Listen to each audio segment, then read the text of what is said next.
नमस्कार, मैं रूपा रजक सदीनामा की ओर से आ गई हूँ लेकर दिनांक 13 सितंबर 2022 का संपादकीय, जिसका शीर्षक है डूबना ही शहरों की त्रासदी है अब, जिसे लिखा है हमारे सह संपादक राकेश अचल जी ने।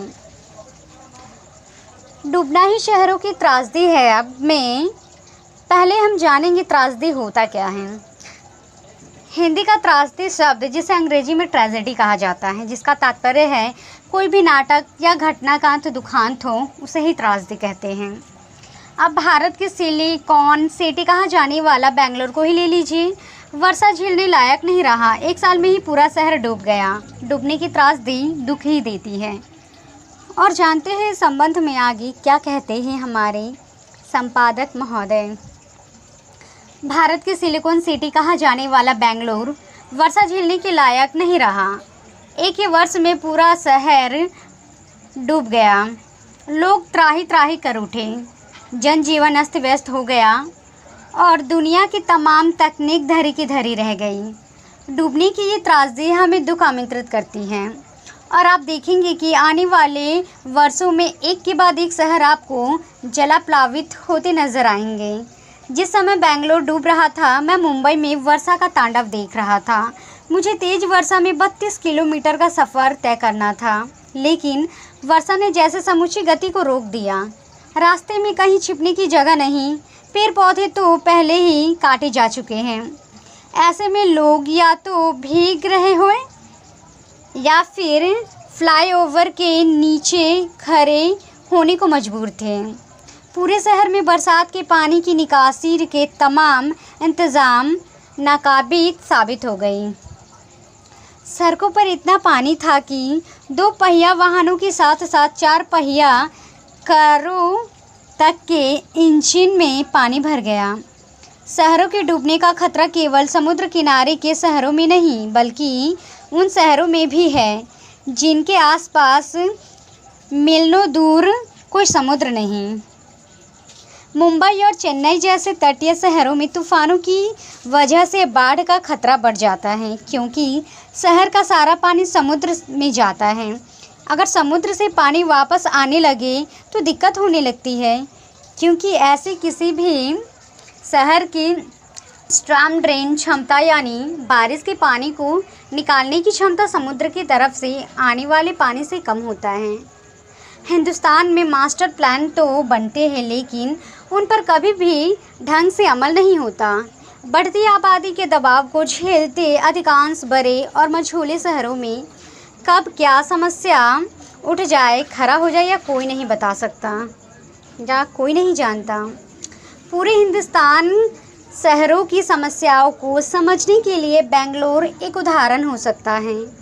आपको शायद पता हो कि शहर की आबादी 1901 में 1.6 लाख थे। आज के समय में 1 करोड़ से ज़्यादा लोग यहाँ पर रहते हैं। तेज़ी से बढ़ी आबादी की वजह से शहर में ज़मीन की ज़रूरत भी बढ़ा दी। इसकी वजह से शहर तेज़ी से फैलने लगा, लेकिन लोगों ने ज़मीन की बनावट को नहीं समझा।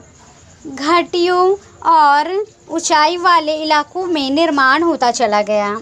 अब बेंगलोर की तरह किसी भी शहर के पास अपनी पुरानी फोटोग्राफी तो रही नहीं।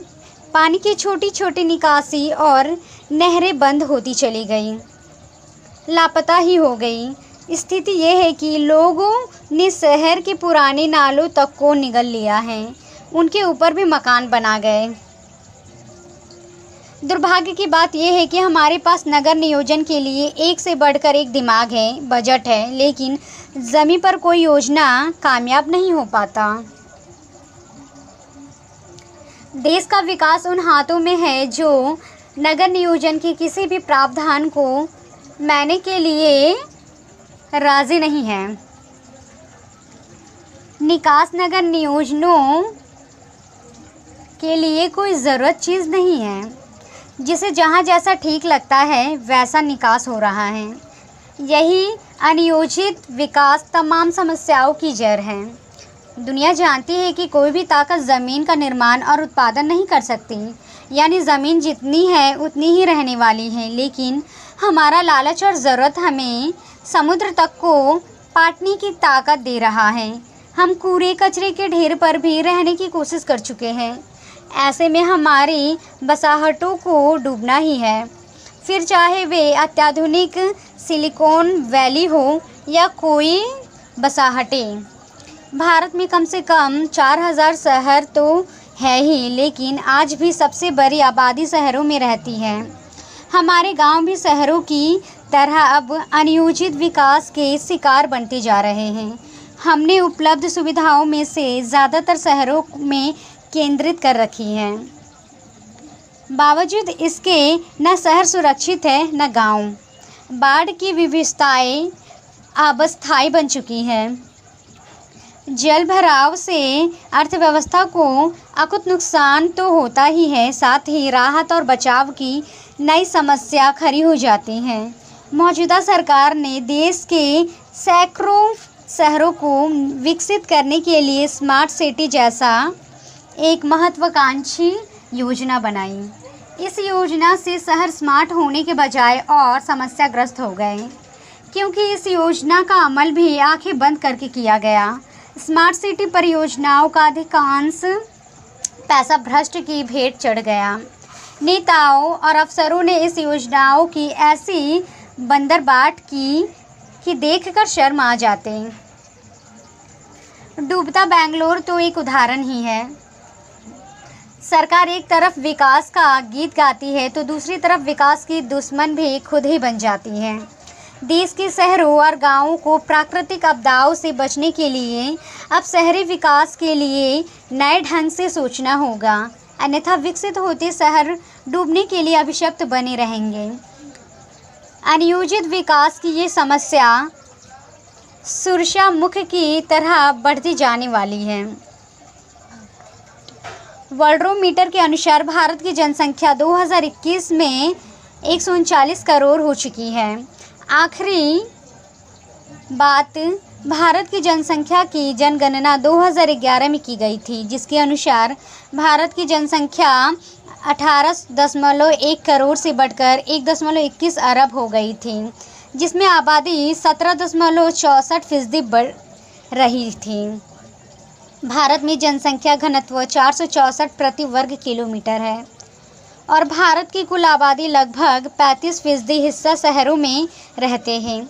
अब ये आपको तय करना है कि हम डूबते रहें या इससे बचाव में स्थायी इंतज़ाम करें। तो ये था दोस्तों हमारा आज का संपादकीय।